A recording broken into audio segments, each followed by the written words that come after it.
Hey guys, it's Mason, and today I decided to come back at you guys with a little video showing, well, not showing, but me like telling you my life story because honestly, it would be good for me to talk about it, but just I feel like no one really listens in person. So this way, you kind of have to listen because you're watching my YouTube video. So without further ado, let's get to the video. Starting from the time I was born, I always had sort of like an inkling in like the back of my mind that I was a little bit different from other people. Well, not necessarily a little bit. I later discovered that I was a lot bit different from other people, but we'll get into that a little later. So, my life was pretty easy and pretty good until I was about 3, and I would go to bed every night hearing my parents fight just about stupid things and about themselves, and I usually wouldn't get any sleep for like 2 hours until they stopped fighting, and eventually my dad would leave the house. And then when I was about 3, the fighting stopped, and I was sitting at the computer one day, and he just all of a sudden started screaming at my mom, and then just left out of nowhere. And up until the point where I was probably about 5, they had sort of like shared custody, and then it was pretty good at that point. And then eventually, my father got arrested, and then my life just went like downhill from there. And like not very many people know how that feels to see like one of your own parents that you know and that you love just to be pulled out of their car and be arrested. And I'm still pretty like damaged from that. Like I have a hard time trusting people, and it's just super hard. And then a little while after that, we moved in with my mom's new boyfriend, Mike, which we still live with now. And he was pretty cool at first, and then I realized that it wasn't all like fairy dust and like kindness, that they would always argue with and yell at each other. And then I started my new school here at Frenchtown, and when I was in kindergarten, I had a really tough time making friends and like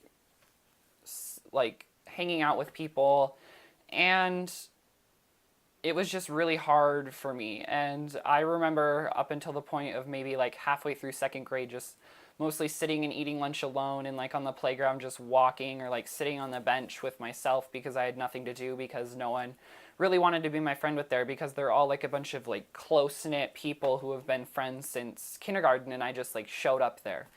And then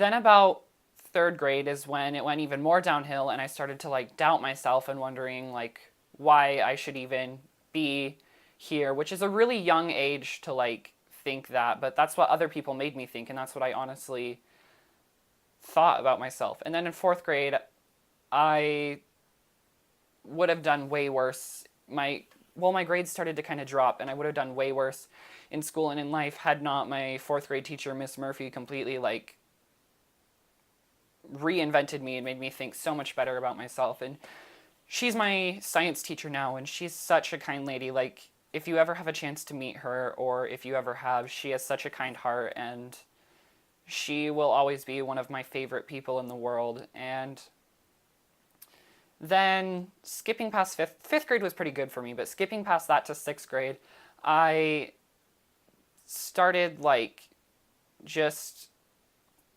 people would basically tell me these things that they heard about me, and like they sort of benefited me a little bit, so I'd say that yeah, they were true, and really I didn't say them at all, and really it was basically a lie.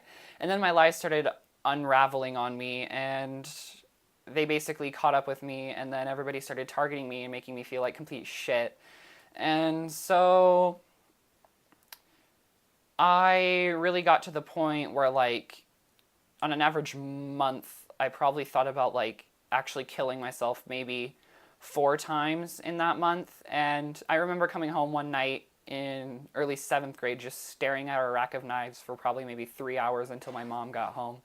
And that was a really, really tough time for me. And especially seventh grade, when I started having like the realization that I was actually gay. And before that, I thought it was kind of like a cool thing, so I'd just say I was, but I didn't really know that that was how I felt inside, and that's just how I wanted to live my life and how I needed to live my life for me to fully accept who I am and just be the person I want to be.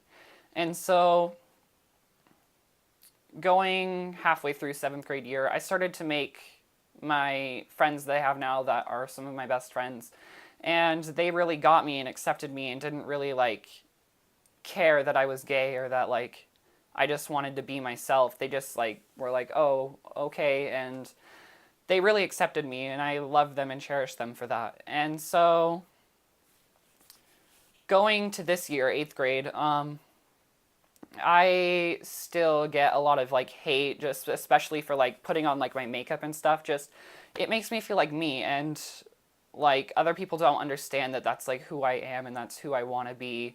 And like they always try to basically just squash my dreams and try to make me think that I can't really be who I want to be.